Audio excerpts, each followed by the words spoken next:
곡성에 보면 그 아이가 그 귀신 악령에 씌여가지고 연기를 하는데 어우 막 소름 돋아요. 소름. 아이가 연기를 얼마나 잘하는지 그 악령에 쓰인 연기를 하는데 이제 귀신이 들어왔으니까 막 아버지한테 막 욕을 해요. 그리고 막 크게 고함을 질러요.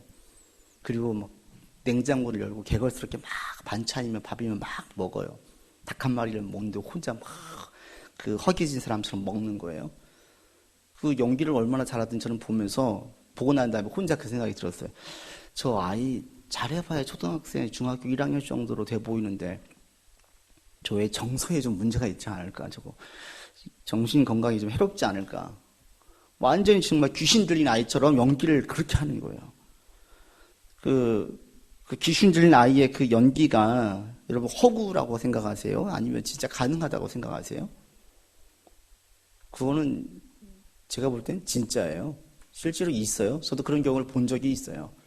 귀신 들려 이 악령에 씌여가지고 혼자 다니면서 막 욕을 막 계속하고 다니는 사람을 본 적이 있고, 또 가까이 아는 분 중에는 그 구판에서 자기도 모르는 사이에 그 구판에 차려놓은 음식을 막 개걸스럽게 먹으면서 자신이 막 실성한 사람처럼 완전히 비이성적으로 행동하는 일들이 있었다라고 얘기하고 그 뒤로 예수를 믿게 된 경우도 있었습니다. 그러니까 악령이 실제로 있고 오늘날에 그게 왜 안 보이냐면 좀 정신 이상만 하고 이상한 징후가 있으면 정신병원에 보내니까 그렇지, 예전에는 정신병동이 없을 땐 이런 일들이 쉽게 볼 수 있었어요. 지붕에 올라가서 한 번씩 이상 징후를 보이고, 그러니까 이건 정신병하고 좀 다른 문제예요. 영적인 문제는. 또 오늘 본문에 나와 있는 이 아이가 바로 그런 거예요. 귀신이 들렸어요.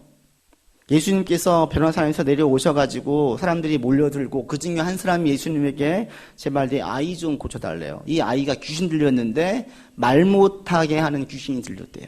그 증상이 뭐냐면 귀신이 한번 들어와서 힘을 쓰면 이 애가 막 엇구러지고 거품을 문대요. 저도 이런 경우 본 적이 있거든요. 거품을 물고 막 쓰러지는.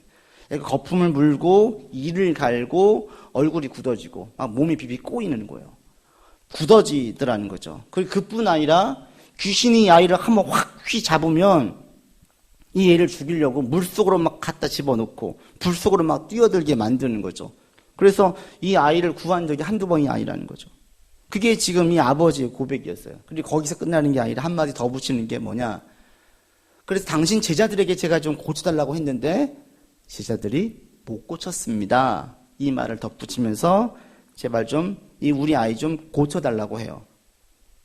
일반적으로 지금까지 마가복음 오늘 본문 오기 전까지 귀신 들린 사람, 병든 사람을 고칠 때 예수님은 다 고쳐주셨어요.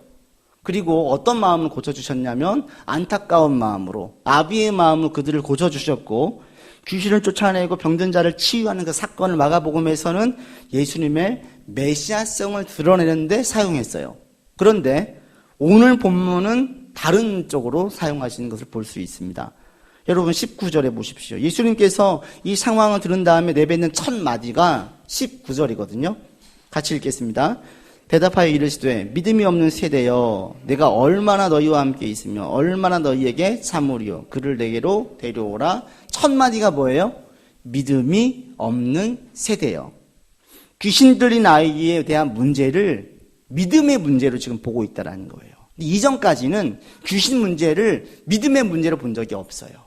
예수님의 메시아성을 드러냈는데 사용했지 믿음의 문제로 접근하지 않았어요.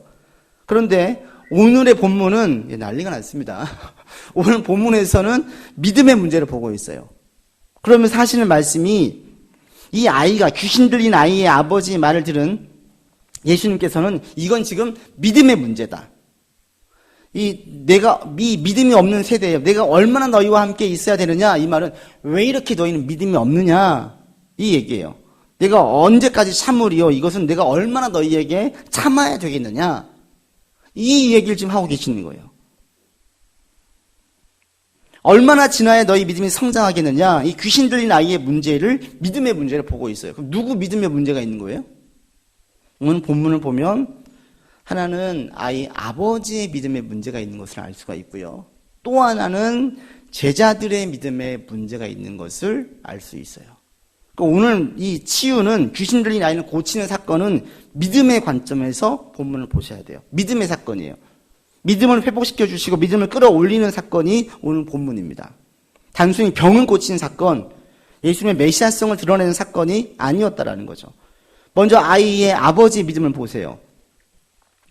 아이의 아버지가 예수님께 만났습니다. 그리고 귀신 들린 아이에 대한 이 상황을 이야기합니다. 상황을 이야기하고 있는 그때에 여러분 보십시오. 20절에 그래서 아이를 데리고 와라. 데리고 왔어요. 같이 읽어보죠. 시작. 이에 데리고 오니 귀신이 예수를 보고 곧 그 아이로 심히 경련을 일으키게 하는지라. 그가 땅에 엎드러져 구르며 거품을 아이를 데리고 왔는데 그 아이를 예수님 앞에 데리고 오자마자 어떤 일이 있었어요? 아이가 또 막 경련을 일으키는 거예요. 이전에 보였던 증상이 보이는 거죠. 그러면서 거품을 물고 엎드려가지고 막 구르면서 난리를 치는 거예요. 그러면서 예수님께서 묻죠. 언제부터 이랬냐? 그러니까 아이 아버지가 하는 말이 어릴 때부터입니다. 라고 얘기하며 제발 좀 도와주세요. 그래요. 그런데 도와주세요라고 말하는 22절을 보시면 아이 아버지 믿음에 문제가 있음을 알 수 있습니다. 22절 읽겠습니다. 귀신이 그를 죽이려고 불과 물에 자주 던졌나이다. 그러나 무엇을 하실 수 있거든 우리를 불쌍히 여기사 도와주옵소서. 어디에 문제가 있을까요? 무엇을 하실 수 있거든을 보면 아이 아버지의 믿음에 문제가 있음을 알 수 있어요. 이게 우리말에는 그렇게 와닿지 않지만 영어 성경을 보게 되면 어떻게 되어 있냐면 if you can do anything 그래요. 만약에 당신이 뭔가 할 수 있으면 좀 해주십시오 이 말이에요. if가 붙어요. if가. 일반적으로 절박한 가운데 예수님의 소문을 듣고 온 사람들은 어떻게 했냐면 절박함과 간절함과 확신 중에 예수님께 붙잡았어요. 혈류병을 앓았던 여인도 예수님 옷가를 만지면서 나을 거라는 확신 가운데 절박함으로 만졌지 나을 수 있을까라는 의심이 없었어요. 백부장, 예수님 칭찬했던 백부장도 마찬가지였습니다. 그 하인을 고칠 때에 확신 가운데 나아갔어요. 죽은 나사로를 볼 때에 마리아와 마르다도 마찬가지였어요. 예수님이 여기에 계셨더라면 내 오라비 나사로가 죽지 않았을 건데 안 계셔가지고 죽었대요. 있었으면 안 죽었다라는 확신이 있었어요. 그런데 오늘 본문에 있는 이 아이의 아버지는 확신이 없어요. 이 만약에라는 의미가 뭐냐면 뭔가 좀 하실 수 있다면 어떤 조치를 좀 취해 주세요 이거예요. 우리가 누군가에게 도움을 구할 때 이렇게 도움을 구한다면 누가 도와주겠어요? 막 당신이 아니면 절대 안 돼요. 해야지 그나마 좀 도와주잖아요. 그런데 오늘 본문의 아이의 아버지는 만약에 if you can do anything 당신 뭔가 좀 할 수 있으면 좀 해주세요 라고 태도를 보이는 거예요. 이게 이 아이의 아버지의 믿음의 문제인 거죠. 왜? 만약이라는 것은 절박함이 없어요. 간절함이 없어요. 그리고 이 절박함과 간절함이 없는 것이 문제라는 것을 예수님은 그대로 지적하세요. 이제 그 다음 주에 나오는데 그걸 지적하시기 전에 왜 이 아이의 아버지는 이런 태도를 보일까요? 그게 오늘 본문에 보면은 충분히 이해가 돼요. 왜? 첫째, 분명히 예수님 오시기 전에 어떤 일이 있었어요? 제자들이 먼저 이 귀신 들린 아이에게서 귀신을 쫓아내려고 했어요. 근데 됐어요? 안 됐어요? 안 됐어요. 근데 이 제자들은 어떤 마음으로 귀신을 쫓아내려고 했을까요? 제가 장담하건대 매우 자신감 있게 아이 아버지에게 큰 소리 쳤을 겁니다. 근데 우리가 쫓아낼 수 있습니다. 왜? 이미 이전 마가복음 6장에 가보면요. 제자들이 나갔다 와서 파송되어서 갔다 온 다음에 예수님께 말씀할 때 예수님 많은 귀신을 우리가 쫓아냈습니다. 많은 병자에게 기름을 발라서 고쳤습니다. 제자들은 자신들을 통해서 귀신이 나가는 경험을 했어요. 때문에 아이를 놓고 아이 아버지에게 이야기할 때도 한번 해볼까가 아니라 자신감이 있었을 거라고요. 우리가 할 수 있습니다. 왜? 이전에도 했었으니까. 이전에 귀신 나갔었으니까 분명 자신감 있게 아이에게 귀신을 쫓아내려고 기도했을 겁니다. 그런데 결과적으로 귀신은 안 나갔어요. 제자들의 자신감은 아무 의미가 없었죠. 그뿐 아니에요. 그 다음에 예수님이 오셨어요. 예수님 앞에서 귀신이 또다시 발광을 해요. 아이로 발광하게 만들었어요. 이 발광하는 모습을 본 아버지의 마음은 어떻겠어요? 귀신의 능력이 크게 보이겠습니까? 적게 보이겠습니까? 크게 보이죠. 그 당시에는 예수님 앞에서 발광하는 그 귀신을 보면서 그 귀신의 능력이 더 돋보이는 거예요. 더 크게 보였어요. 그 다음에 또 하나 예수님께서 말씀하시죠. 언제부터냐? 어릴 때부터입니다. 뭘 느끼겠어요? 내 아이가 귀신 들려가지고 고생하는 것은 하루 이틀의 문제가 아니고 한 해, 두 해의 문제가 아니라 오랫동안 지속되어 온 문제예요. 어떤 마음이겠어요? 어쩌면 이 예수라는 자도 못 고칠 수 있겠구나. 지금 이 아이에게 있는 귀신의 능력은 커 보이는데 예수에 대한 이야기는 소문만 들었어요. 예수의 제자들은 병을 못 고쳤어요. 근데 예수도 못 고칠 수 있겠구나 이거예요. 그래서 이런 마음으로 지금 이 아버지는 만약이라고 이야기를 해요. 만약에 뭔가 좀 할 수 있으면 해주세요라고 이렇게 나가는 것입니다. 우리 가운데에도 이런 분들이 있어요. 하나님께 기도할 때 하나님 좀 도와주세요 하는데 절박함이 없어요. 간절함이 없어요. 여러분 기도 가운데 간절함과 절박함 기도의 필수예요. 응답받는 기도의 절대 요건이 간절함과 절박함이에요. 예수님이 기도에 대한 가르치실 때에 과부의 기도 얘기, 끈질기게 기도하는 과부 이야기를 하십니다. 너희 가운데 절박함과 간절함이 없다라는 것은 지금 안 들어주셔도 된다는 거예요. 또 한 가지는 들어주실 것이라는 확신, 예수님의 능력에 대한 확신이 없는 거예요. 왜 그래요? 그분들이 다 이 아버지와 같은 맥락이에요. 삶에서 어려운 상황을 겪어요. 계속 겪었어요. 그것도 한 번, 두 번이 아니에요. 삶의 어려운 문제가 아예 치인 거. 이 아이의 아버지는 귀신 때문에 완전히 삶이 무너진 거예요. 삶에 치였어요. 그런 것처럼 교회도 나오고 가끔 기도도 하는데 간절함도 없고 회의적인 시각이고 그리고 별로 뭐 들어주시든 안 들어주시든 거기에 대한 어떤 무엇인가 없는 사람들. 이런 사람들에게는 어떤 경우가 있냐면 계속 실패를 맛본 사람들이 이렇게 하는 경우가 있어요. 삶에 치인 사람들. 해봤는데 안 돼요. 기도해봤는데 안 돼요. 그 다음에 지금의 문제는 너무나 커요. 지금 기도가 뭐가 중요해요. 지금 문제 해결이 급급한 거예요. 제자들이 고쳐줄 줄 알았더니 못 고쳐준 거예요. 또 다시 한번 발광을 하는 거예요. 거기 앞에 예수가 있어요. 아무것도 할 수 없는 것 같아요.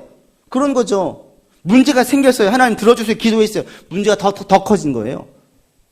기도하고 갔으면 문제가 해결돼야 되는데 문제가 해결되는 게 아니라 여전히 그 문제는 남아있어요. 오히려 어떤 면에서는 문제가 더 커져 버렸어요. 그러면 어떤 마음이 들어요? 아이고 기도는 좀 이따 해야 되겠다. 일단 문제부터 해결해야죠. 그런데도 교회는 오니까 예수는 믿으니까 기도는 하는 거예요. 근데 그 속에는 아이의 아버지와 같이 간절함이 없어요. 근데 이 믿음이 왜 위험한 줄 아세요? 이 기도의 태도가? 저는 이 본문을 보면서 딱 떠오르는 게 누구였냐면 하와였어요. 하와가 그렇죠. 뱀과 이야기할 때에 뱀이 그럽니다. 동산의 모든 나무 열매 먹지 말라고 했니? 그러니까 하와가 하는 말이 아니 저 중앙에 있는 나무의 열매는 먹지도 만지지도 말라고 했어. 너희가 먹으면 뭐라 그래요? 죽을까 하노라 그래요. 그러자 뱀이 결코 죽지 않는다 그래요. 죽을까? You will die 그래요. 죽을까 하노라 속에는 뭐가 담겨져 있어요? 꼭 죽는다는 의미가 아니라 죽지 않을 수도 있다는 의미가 담겨 있는 거예요. 죽을 수도 있대 이 말이죠. 저것 먹으면 죽을 수도 있대. 그리고 뱀이 이 틈을 이용해가지고 아니야 절대 안 죽어 라고 얘기하는 거예요. 그리고 그 결과가 선악과를 따먹고 원죄를 저지르게 만들었어요. 하와는 하나님 말씀을 정확하게 알지 못하고 정확하게 붙들지 못했기 때문에 불순종해서 죄를 지었다면 이 아이의 아버지는 삶에 눌려가지고 삶의 무게에 지쳐가지고 하나님의 능력에 대해서 의심의 시각을 가지고 있었던 거예요. 안 들어줄 수도 있어. 왜? 안 들어진지 안 고쳐진지가 한 해 두 해가 아니야. 그리고 이 위력은 힘들게 하는 이 고생은 너무너무 크기 때문에 안 돼. 분명한 이 간절함, 반드시 된다라는 것이 사라지게 되어지면 뭘로 이어지냐면 불순종으로 이어져요. 그게 그렇게 가다 보면은 결국에는 불순종으로 이어지게 되어져 있어요. 참 가슴 아픈 게 이스라엘 초대왕이 사울이에요. 사울은 하나님을 믿지 않는 자였어요. 그러나 하나님의 살아계신과 그 능력은 아는 자였어요. 그가 마지막 전투에서 하나님께 기도합니다. 간절히 구합니다. 응답이 없어요. 어떻게 돼요? 나중에는 무당에게 찾아가죠. 무당에게. 하나님의 방법 가운데에서 절대가 아니게 되어지면 그것이 어느 순간 불순종으로 가게 되어지고 하나님의 뜻과는 완전히 반대되는 길에 서 있는 것을 볼 수가 있어요. 지금 예수님은 그것을 지적하시는 것입니다. 저는 여러분들이 이 아이 아버지와 같은 믿음을 가지지 않기를 바랍니다. 아멘을 이럴 때는 해야 돼요. 아이 아버지와 같은 믿음을 가지지 않기를 바랍니다. 하와처럼 되지 않기 위해서는 말씀을 정확히 알아야 되지만 아이 아버지와 같은 태도로 신앙생활을 하지 않기 위해서는 여러분 삶에서 반복된 실패로 인한 삶이 눌리지 않아야 돼요. 계속 실패만 있을 때는 이게 눌려요. 이 눌림이, 무게의 눌림이 어느 순간 하나님에 대한 전능하심과 전지하심에 대한 의심이 들게 만들어요. 이런 맥락에서 신앙 안에서 여러분 가운데 성공, 승리, 어떤 결실들은 반드시 있어야 돼요. 모든 부분에서 승리할 수 없습니다. 모든 부분에서 결실을 맺을 수는 없습니다. 그러나 우리의 삶의 어느 영역에서는 반드시 하나님을 통한 승리와 결실이 있어야 돼요. 이 아이의 아버지는 한 번도 이런 경험이 없는 거죠. 만약 여러분이 신앙생활 할 때에 한 번도 이런 경험이 없다면 여러분은 삶의 무게에 눌려가지고 하나님을 절대적으로 의지하지 않을 거예요. 그럼 그때 기도는 간절한 기도가 안 나와요. 그냥 들어주세요. 이러지 꼭 하나님은 하실 수 있어요. 이 마음이 있으면 간절하면 나아갈 수 있거든요. 그런데 하실 수 있어요라는 마음이 없으면 간절함이 안 나와요. 가끔 사람들이 저에게 참 긍정적인라는 얘기를 정말 많이 들어요. 목사님 참 긍정적이에요. 이런 얘기를 참 많이 들어요. 목회를 할 때에도 그러면 참 걱정 없이 하시겠어요. 이런 얘기를 하는데 제가 목회를 할 때 정말 감사함으로 해요. 그러나 제가 긍정의 힘, 타고난 천성에 의해서 이 사역을 하고 있느냐? 절대 아니에요. 저 우리 교회를 바라보고 또 앞으로 목회를 바라볼 때 기대하고 설레는 마음이 있습니다. 그러나 이것은 제가 어떤 긍정적인 사람이기 때문이 아니라 제 안에 믿음 안에서 많은 성공과 많은 결실들을 경험했기 때문에 지금 목회에 대한 좋은 그림을 가지는 거예요. 유년부 사역을 할 때, 중고등부 사역을 할 때, 청년부 사역을 할 때에 하나님 저에게 많은 결실들을 맺게 해주셨어요. 눈으로 보게 하셨어요. 이것들이 저에게 영적인 자산이 되었고 자신감이 되었어요. 이것이 저로 하여금 지금 저 스스로에게 일을 얘기하는 거예요. 잘하고 있어. 난 잘하고 있는 거야. 분명히 내가 알고 있는 성경에 근거한 상업적인 방법이나 세상적인 방법이 아니라 성경적인 방법으로 교회를 끌어가고 있기 때문에 지금은 더디 가지만 반드시 하나님께서 이끌어 가실 거야. 스스로에게 칭찬을 해요. 이 칭찬의 근거가 어디에 있냐면 믿음 안에서의 결실들을 경험했기 때문에 이 자신감이 저로 하여금 칭찬하게 만드는 거예요. 전 여러분들에게도 이런 경험들이 있기를 바라요. 이런 경험들이 많아지기를 바랍니다. 그러면 이런 경험들이 많아지면 삶의 문제에 대해서 눌리지 않아요. 삶의 문제에 대해서 힘들 수는 있지요. 그러나 그 문제에 눌려가지고 막 벌벌 떨거나 하나님께 기도할 때 불안에 떨거나 잠잘 때 잠 못 자거나 그러지 않는다는 거예요. 여러분 가운데 지금 어떤 문제가 있으세요? 무엇이 나를 반복적으로 힘들게 하세요? 혹시 그것 때문에 내가 하나님께 기도할 때 그 기도가 간절함이 사라지고 if가 앞에 붙지는 않으세요? 그렇다면 그 if를 제하시고 반드시 하나님 들어주실 수 있다.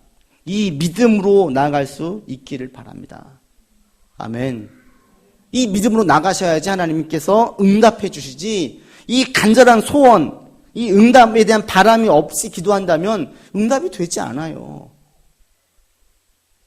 그래서 아이 아버지가 그래요. 만약에 할 수 있으면 좀 해주십시오. 그러니까 예수님께서 뭐라고 하십니까?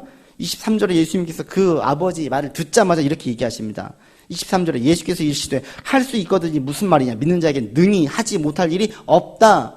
여기 우리말이 이렇게 돼 있지만 영어 성경은 어떻게 되냐면 아까 if you can do anything 그랬잖아요. 아버지가 예수님 하신 말씀이 if you can 그래요. 또 아버지의 말을 그대로 받아쳐요. 그대로 인용하는 거예요. if you can 그래요. 그러면서 하신 말씀이 all thing 그래요. 우리 말에는 무엇이든지 이 아버지가 anything에 있을 때 예수님은 all thing이라고 이야기해요. 모든 것을 할 수 있다. 모든 것을. 그러니까 이 아버지가 놀래가지고 24절에 소리를 질러가면서 큰 소리로 바로 이어서 하는 게 내가 잘못했습니다. 내가 믿습니다. 나의 믿음 없음을 용서해 주십시오. 바로 깨치는 거예요. 예수님은 지금 이것을 이야기하고 있습니다. If you can know all things이라는 거예요. All things are possible to him who believes. 믿는 사람들은 모든 것을 할 수 있다라고 이야기를 하시니 우리는 보통 이걸 할 수 있어. 믿는 자에게는 아까 찬양했잖아요. 능치 못할 일이 없다. 이 찬양한 것처럼 이거 우리 어디에 많이 인용해요? 자기의 자신감 회복에 이걸 이용해요. 뭐가 안 될 때 아니 할 수 있어. 할 수 있어. 누군가 얘기하죠. 목사님 저 유명한 미국의 유명한 대학에 제가 합격할 수 있을까요? 그래 넌 할 수 있어. 네가 하나님 자녀지 믿지? 할 수 있어. 이렇게 인용을 해요. 그런데 예수님은 회의적이고 온전하게 믿지 못하는 아버지의 믿음을 강화하기 위해서 이 말씀을 하셨다는 거예요. 모든 걸 할 수 있어가 초점이 아니라 아이 아버지의 의심하는 믿음, 회의적인 믿음, 부정적인 믿음, 안 될 수도 있다는 if에 대한 그 믿음을 없애고 그 믿음을 강화시키기 위해서 이 말씀을 하셨어요. 그러니까 우리에게 적용을 시키면 뭔가 하고 싶은 대로 안 돼가지고 의기소침해 있을 때 아니야 할 수 있어. 자신감이 상실했을 때 아니야 할 수 있어. 믿는 자에게 능치 못할 일이 없잖아. 이렇게 인용하면 안 되고요. 하는 일이 안 돼가지고 좌절했는데 이게 내 삶을 눌러서 하나님도 하실 수 없을 거야. 어쩌면 하나님 여기서는 영향이 없을 거야. 이럴 때 어쩌면 하나님은 지금 내 기도에 대해서 나에 대해서 관심이 없을 수도 있어. 그러면서 스스로 이 아버지처럼 지레 포기하는 마음이 들 때 그때 이걸 해야 되는 거예요. 할 수 있거든이 무슨 말이냐. 믿는 자에겐 능치 못한 일이 없다. 내 계획대로 일이 진행되어지지 않아도 하나님의 전에서는 전혀 의심할 여지가 없다. 우리는 어떤 실수를 하냐면 무엇인가 내 뜻대로 안 되어질 때, 내 계획대로 안 되어질 때 하나님의 전능성도 의심을 해요. 그런 적 없으세요? 무엇인가 안 됐어요. 그러면 내가 안 됐잖아요. 내가 지금 이해가 안 돼요.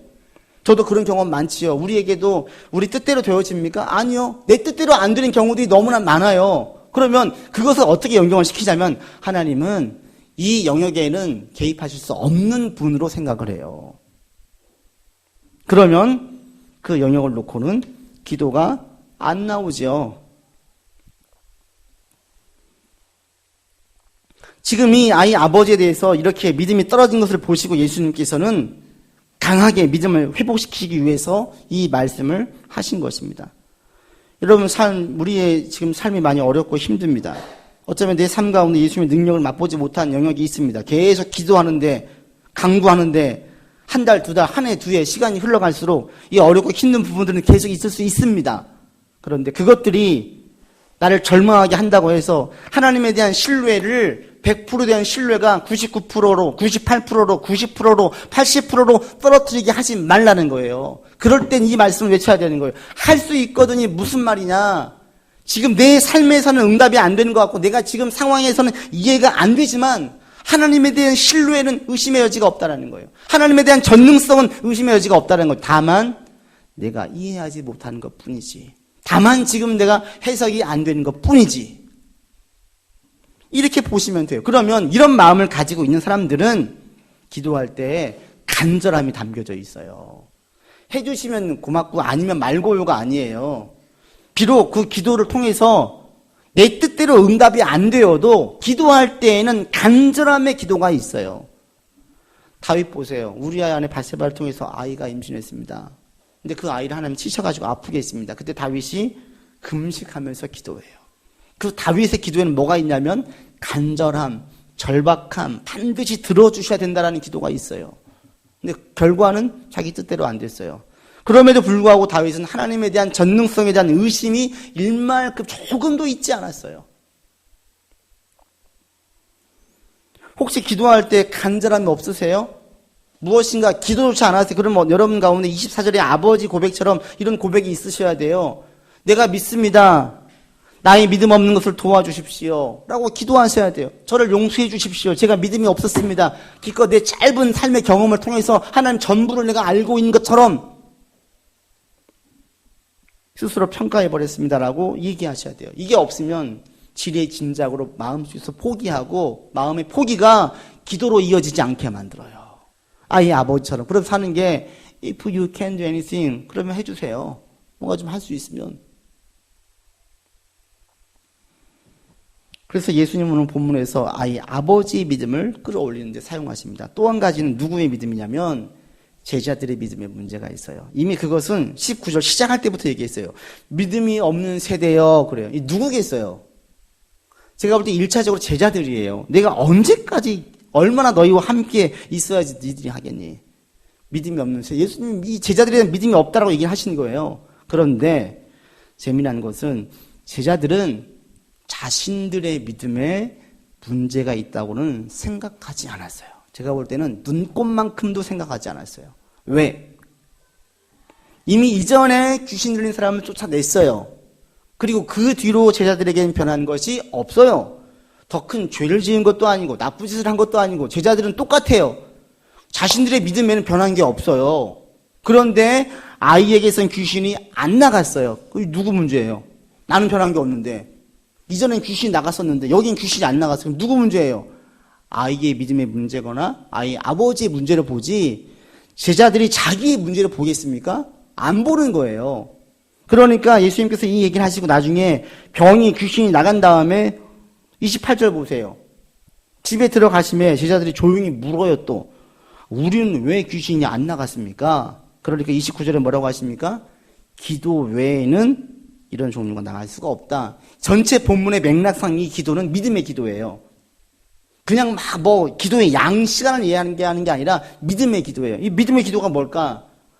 본문 생각하다 딱 떠오르는 게 재미난 게 뭐냐면 제자들은 그러고 보니까 사복음서에 보시면요.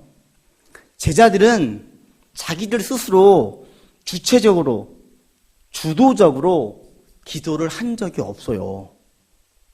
한번 보세요. 복음서 찬찬히. 제자들 스스로가 기도를 한 적은 없고 다 무슨 내용이냐면 예수님 기도하시는데 졸고 있는 내용. 그 다음 예수님이 안 보이셔가지고 예수님 찾으러, 기도하신 예수님 찾으러 갔어요. 찾으러 가. 예수님이 어디서 기도하시는 것인지는 알고 있는데 이 제자들이 기도한 건 없어요. 제자들이 기도하고 있어가지고 예수님께서 얘들아 가자라고 얘기한 본문이 한 군데도 없어요. 스스로 기도한 적이 없어요. 언제 기도해요? 부활하신 예수님을 본 이후에 이들에게서 믿음의 기도가 나와요. 그 전까지 이들은 기도를 한 적이 없어요. 이 재미나지 않아요? 전 보면서 진짜 그러네 이 생각을 하게 됐어요. 제자들은 지금 믿음이 없는 거예요. 예수님 주신 능력에 의해서 귀신이 나간 것이지 자신들의 믿음이 좋아서가 아니었어요. 그러면 귀신이 안 나가면 혹시 나에게 이 믿음이 없는 세대라는 이 이야기를 나에게 하신 말씀인가 한번 돌이켜볼 수 있잖아요. 저 영적으로 깜깜한 거예요. 못 돌이켜요. 우리도 이런 모습을 종종 보이지 않아요? 나의 믿음은 변한 게 없어요. 나는 죄를 더 지은 것도 아니에요. 똑같이 살았어요. 어떤 문제를 어떻게 봐요, 여러분 대부분? 절대로 내 문제는 보지 않지 않아요? 나는 변한 게 없는데? 난 똑같은데. 저 사람이 변했어. 그럼 누구의 문제예요? 저 사람의 문제예요. 저 상황의 문제예요. 그래서 나는 더 큰 죄를 저지르지 않았습니다. 나는 별로 문제가 없습니다. 그럴 때에는 문제가 생기면 거기에 대한 책임을 다 누구한테 넘기냐면 저 사람에게, 또 저 상황에, 또는 조금 더 나아가면 나의 능력 부족과 지혜 부족으로 돌리지 이것을 믿음의 문제로는 보지 않아요. 특히 나의 믿음의 문제로는 보지 않아요. 지금 제자들이 그랬잖아요. 우리에게도 이런 경우가 얼마나 많은지 몰라요. 그런데 이게 왜 중요한지 아세요?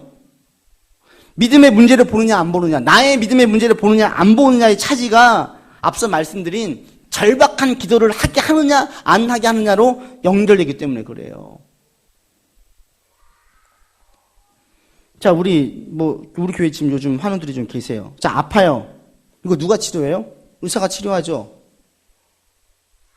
근데 의사가 다 치료해요?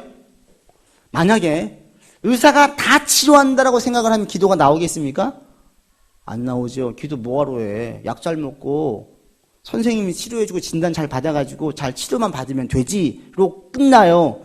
그런 기도는 간절함이 들어있겠습니까? 없어요. 그런데 해보니까 약을 잘 받아도 이 약이 나한테 잘 맞아야만 돼. 의사들이 좀 진단을 하긴 하지만 가만 보니까 내가 지금 이 치료를 해보니까 의사가 말 100% 믿어가지고는 안 되겠는 거야. 매일매일 일상에 어떤 변화가 있을 때 이걸 빨리 알아야 되겠는 거죠. 이럴 때, 이 병이라는 것은 의사가 100% 치료해주는 것이 아니라, 약이 100% 치료해주는 것이 아니라 하나님의 도우심이 있어야 되겠구나 라고 느껴서 믿음으로 연결 지어지고 하나님의 도움으로 나아가면 간절함이 있겠습니까? 없겠습니까? 이건 뻔한 거예요.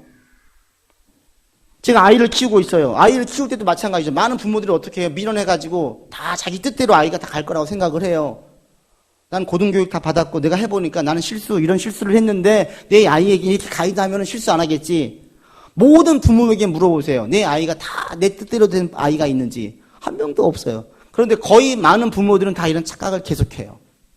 내가 가이드만 내가 잘해주면 아이는 잘 될 거야 라고. 그러나 아이가 내 뜻대로 안 되고 내 능력의 한계를 넘어선다는 사실, 가이드가 중요하긴 하지만 이것이 절대가 아니라는 사실을 아는 부모들은 아이를 놓고 간절히 기도할 수밖에 없는 거예요. 직장도 마찬가지네요. 직장 상사만 잘하면 돼요? 나만 성실하면 돼요? 상황이라는 게 어떻게 돌아가는지 모르는 거예요. 이런 많은 것들을 믿음으로 연결시키는 문제. 지금 나에게 있는 문제가 이게 믿음과 연결되는 문제이냐, 믿음과 끊어지는 문제이냐에 따라 가지고 기도의 태도가 달라져요. 기도의 태도가. 지금 제자들에게는 기도가 없어요. 물론 우리 가운데에 정말 사람 때문에, 상황 때문에 문제가 생길 수도 있습니다. 그러나 믿음의 사람들은 여기에서도 사람이나 상황의 원망으로 가지 않아요. 전 여러분 가운데 믿음의 어려움이 있을 때 이 믿음의 기도가 나올 수 있기를 바랍니다. 자꾸 한 번씩 여러분 지금 어떤 고민되는 문제가 있으세요? 믿음에 연결시켜서 한번 생각해 보세요. 다 모든 걸 다 믿음과 연결시킬 필요는 없지만 한번 좀 돌이켜 보세요. 혹시 이것이 나의 믿음과 직결되는 문제는 아닌가? 내가 지금 잠 못 자고 있고 고민하고 있고 괴로워하는 문제가, 내가 아파하는 문제가 믿음과 직결되는 것은 아닌가? 한번 살펴보시라고요. 물론 우리 가운데 사람이나 상황이 문제인 경우가 있어요. 진짜 이건 믿음이 아니라 갑자기 지나간 사람이 나한테 괴롭히고 못된 짓을 할 수도 있어요. 그러나 이것도 우리 가운데는 다 믿음의 문제를 받아들일 수가 있어요. 성경에 보면 식구에게 버림받고 믿었던 상사에게 배신 당해서 감방에 간 사람이 있습니다. 이쪽 요셉이에요. 한번 여러분이 요셉의 입장에서 한번 생각을 해보세요. 10대 때 형들에게 버림받았어요. 그리고 보디발 장군에게 충성을 했는데 결국에는 감옥에 갔어요. 술 맡은 관원장이 꿈을 해석해 주었는데 그 술 맡은 관원장은 깜깜무소식이에요. 제가 만약에 요셉이었더라면 믿지 않는 사람이 오늘날 이런 경우 어떻게 해요? 그 마음속에 그 응어리진 것들이 얼마나 많겠어요. 증오와 분노와 복수심과 힘이 있으면 복수할 것이고, 창세기 보면 보디발에 대한 복수 얘기가 없어요. 힘이 없다면 술로 자기 인생을 달래면서 힘들어했지 않겠어요? 근데 요셉은 그 문제를 사람에 대한, 상황에 대한 원망과 증오로 가지 않고 오히려 그것을 자기의 믿음을 강화시키는 데 사용했어요. 요셉을 보면요, 점점 사람에 대한 의지에서 하나님에 대한 의지로 바뀌어져요. 요셉은 처음에 아버지 보호 아래 있었잖아요. 아버지가 절대였어요. 근데 형들에게 팔리자 아버지 절대는 무너졌어요. 형들에게 배신당했어요. 그 다음에 보디발 장군에게 충성했네요. 이 장군도 자기를 한순간에 내쳤어요. 술 맡은 관원장이 꿈을 해석해 주었네요. 이 사람은 자기를 모른 척해요. 요셉에게 남은 것은 하나님뿐인 거예요.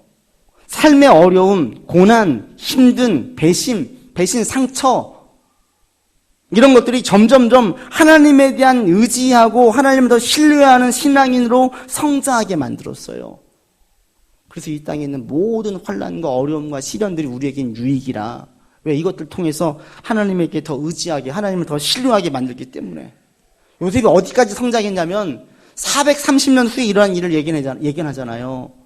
나 죽고 나면 나중에 언젠가 하나님께서 우리를 다 애굽에서 나가게 할 것인데 그때 내 유골도 좀 가지고 나가달라. 요셉이 예언해요. 구체적으로 될 일을 알지를 못했지만 하나님은 훗날 400년 뒤에 있을 일들을 요셉에게 암시해 준 거예요. 그러니까 어찌 보면 다니엘처럼 요셉도 하나님에 대한 묵시를 받고 알게 된 것이지요. 전 여러분들이 어떤 상황에 있든지 이것을 다 믿음으로 사실은 믿음으로 연결시켰으면 좋겠습니다. 아이의 문제가 있어요. 또 나의 문제가 있어요. 또 상황적으로 꼬여졌어요. 한번 믿음으로 한번 다 살펴보세요. 믿음으로. 그리고 바뀔 수 없는 사람, 바뀔 수 없는 상황이라면 그걸 바꿔달라고 기도하지 마시고 그걸로 소갈이하지 마시고 여러분이 바뀌셔야 돼요. 내가 더 수용해야 되고 내가 한번 덜 화를 내야 되고 내가 조금 더 관용을 베풀어야 돼요. 그러면서 이런 변화가 내 믿음을 더 강화시켜야 돼요. 우리는 그런데 하나님 저 사람 좀 변화시켜 주세요. 저 상황 좀 변화시켜 주세요. 이렇게만 기도를 하지 내가 변하게 좀 해주세요라고 얘기하지 않는 거예요. 제자들은 지금 변한 게 없어요. 자신들의 문제를 보지 못하는 거예요. 그래서 예수님께서 이렇게 얘기를 하시는 것입니다. 말씀 뵙습니다. 여러분 어떤 상황에 있든지 하나님에 대한 신뢰, 하나님에 대한 믿음 이것들이 더욱더 강해지기를 바랍니다. 아이 아버지처럼 무심하게 되거나 불확신하게 되거나 또는 제자들처럼 자기의 문제가 아니라 다 남의 문제로 보게 되거나 이렇게 가지 마시고 정말 믿음 안에서 한번 다 나의 문제를 한번 살펴보시고 모든 상황들 믿음과 연결지어서 믿음의 눈으로 다 보시라는 거예요. 그래서 여러분 삶에 있는 시련, 어려운 모든 것들이 믿음이 더 강해지게 만드는 계기로 삼으시기를 바라고요. 또 여러분 삶의 어떤 경우에든지 하나님의 응답의 영역이 반드시 있어야만 됨을 아시고 내 삶에 한 번도 응답이 없었다 기도하세요. 후히 주시고 꾸짖지 아니하신 주님께서 응답해 주십니다. 그리고 내게 응답하신 것이 있다 그거 놓치지 마세요. 그래서 여러분 기도 가운데 좀 간절함이 절박함이 있기를 바라요. 결국 우리를 살고 죽이는 것, 흥하게 하고 망하게 하는 것 이것은 다 믿음이 좌우합니다. 믿음이 없는 세대에 언제까지 기다릴까? 하신 예수님 말씀이 내게 주신 말씀으로 여러분 받아들이시고 여러분이 믿음으로 깨어있기를 바랍니다. 가만 주변을 살펴보면은 믿음이라는 것은 딱 두 가지밖에 없잖아요. 정말 말씀과 기도밖에 없어요. 내 삶에 기도가 없다 믿음이 죽어지고 있는 거고 내 삶에 말씀이 없다 영적으로 표류하는 잡생각들이 많아질 수밖에 없는 거예요. 여러분 매일 말씀 보세요. 매일 기도하세요. 스스로에게 한번 물어보세요. 그리고 여기에 대해서 스스로가 한번 도전과 자극과 또 부끄러운 마음과 때로는 이 아버지처럼 주님 나의 믿음 없음을 도와주십시오 라고 우리가 회개로 나가야 되는 거예요. 사실 어제 설교 준비하고 제가 회개했었어요. 또 다시 한번 하나님 저의 죄입니다. 제가 믿음이 없습니다. 저는 지금 간절하게 기도하고 있는 것인지요. 샬롬 교회를 놓고 기도할 때 제게 이런 절박함이 있는지요. 다시 한번 저 스스로에게 기도했었어요. 근데 이것이 저에만 해당되는 건 아니잖아요. 그래서 정상이라는 것은 뭐냐면 말씀과 기도가 함께 있는 게 정상이에요. 비정상적인 많은 사람들 보면서 그걸 정상으로 보지 마시라고요. 다시 한번 여러분 말씀으로 기도로 좀 깨어있기를 바라고요. 기도의 자리에 나가시고 말씀의 자리에 나가는 우리 모든 식구들 되기를 주 이름으로 권면을 드립니다. 기도합시다. 하나님 오늘 본문에서 결국에는 믿음이 문제라고 얘기하십니다. 믿음이 문제입니다. 하나님 그럼에도 우리는 때로는 제자들처럼 믿음의 문제가 아니라 상황이 문제고 삶이 문제고 내게 능력과 지혜가 없는 것이 문제라고 생각할 때가 얼마나 많이 있는지요. 믿음의 눈으로 바라보게 도와주시고 우리 가운데 일말의 의심이 있다면 그 의심을 취하게 하시고 하나님의 전능성을 단단히 붙들고 확신 가운데 기도하게 하시고 확신 가운데 신앙생활할 수 있도록 인도하여 주시옵소서. 우리가 정말 외줄타기를 하고 있습니다. 밑에 바라보지 말게 하시고 말씀만 붙들고 주님만 바라보고 나아갈 수 있도록 온전히 인도하여 주시옵소서. 특별히 환우들 힘든 분들 아픈 것 때문에 삶이 눌리지 않도록 도와주시옵시고 믿음의 눈을 들어서 회복하게 도와주시고 온전하게 될 수 있도록 인도하여 주시옵소서. 삶의 무게의 짐 때문에 눌리는 지체가 있다면 이들 또한 무기의 짐에 눌려서 아이 아버지처럼 의심하지 않게 도와주시고 이겨낼 수 있도록 인도해 주시옵시고 삶에서 작은 결실들을 맺어져 나갈 수 있도록 주여 응답하여 주시고 역사하여 주시옵소서. 우리 구주 예수 그리스도 이름으로 기도드립니다. 아멘.